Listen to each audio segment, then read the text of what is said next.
পুরোপুরি একটা আওয়ামী চরিত্র আমাদের সমাজে। আওয়ামী লীগের একটা মৌলিক চরিত্র, যদিও হাবিব ভাই রাগ করতে পারেন, যেহেতু উনি একসময় ছাত্রলীগ করেছেন এবং ছাত্রলীগ ত্যাগ করে এসেছেন। আওয়ামী লীগের চরিত্রটা দেখেন যে সে চোরেরও হেডমাস্টার, সে আবার মুহূর্তের মধ্যে সে সাধুরও হেডমাস্টার সাজে।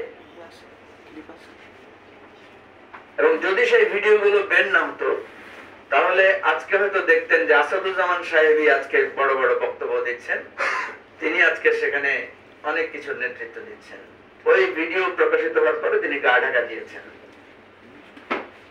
আজকে আসাদুজ্জামান সাহেব যদি বিএনপির একটা তৃণমূল ওয়ার্ডের কোন একটা ইউনিটেরও কোন স্পর্শ থাকতো, আমি নিশ্চিত যে এই ঘটনার জন্য এতক্ষণে মির্জা ফখরুল ইসলাম আলমগীর গ্রেফতার হয়ে যেতেন। আপনারা জানেন যে হাবিব ভাই যে মামলায় গ্রেফতার হয়েছেন, জেল